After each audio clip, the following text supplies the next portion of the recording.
Problem 4. A container of hot water at 80 Celsius degrees cools to 79 degrees Celsius in 15 seconds. So 80 degrees Celsius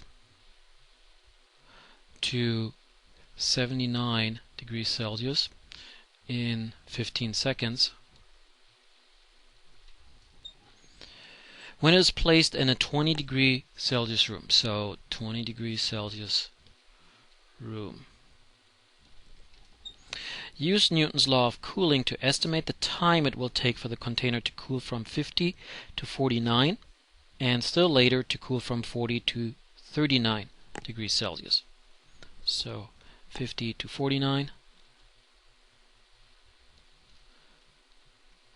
which is the same temperature difference, just 1 degree, and then later on from 40 to 39. The rate of cooling is given as proportional to the temperature difference between what is cooling, the 80 degrees Celsius water, or that's around 180 Fahrenheit water, to the 20 degrees Celsius room, so the 70 Fahrenheit room. So that's proportional. So initially what we have, I'm going to use a different color, is we have delta T of, I know it's always doing that thick. I'm going to try to, there we go. It'll work a little better. We have 60 Celsius degrees initially.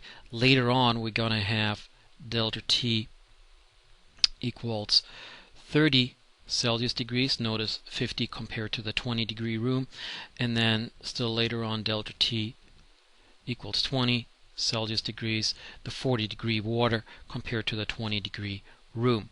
So here initially we have 60 Celsius degrees, and the rate of cooling, it takes 15 seconds.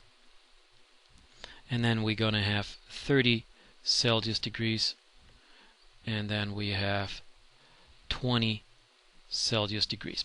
The rate of cooling is how fast it cools in a certain amount of time.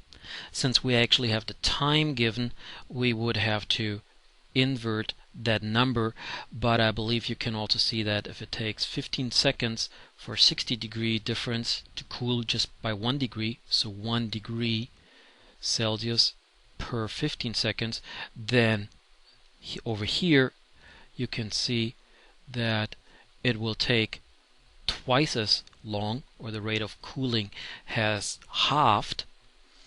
So we're going to have 30 seconds, and then here we have 1 Celsius degree, where this one is 1/3 of the original one. That means it takes 3 times as long.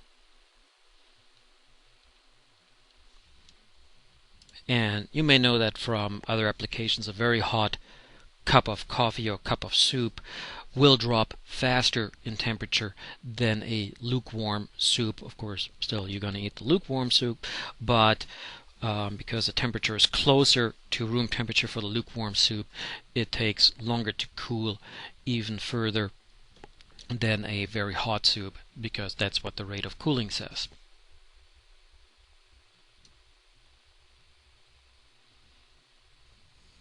Number 6, which says, at a certain location the solar power per unit area reaching the Earth's surface is 200 watts per square meter. So 200 watts per square meter, averaged over a 24-hour day. Actually, the solar constant is defined as 1000 watt per square meter. That's how much energy we get from the sun for every square meter, or every 10 square feet. But it says here average over a 24-hour day, and that may include also some clouds. If you live in a house whose average power requirement is 3 kilowatts, so 3 kilowatt or 3000 watt is the average power requirement, and you can convert solar power to electric power with 10% efficiency.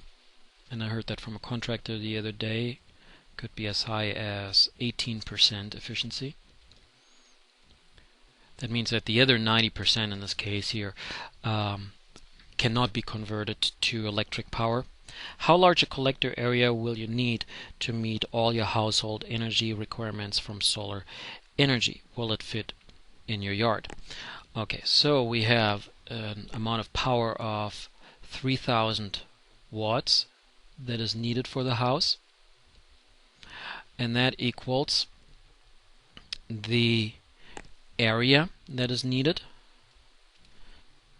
times the 200 watts per square meter times the 10% efficiency, so times 0.1. And when you calculate that out, well, on the right hand side here, or on the lower side, we're going to have 200 times 0.1 is 20. We divide that 20 into 3000 and we come up with an area of 150 square meters, or 1500 square feet. And probably your roof is not that large. Perhaps your yard is.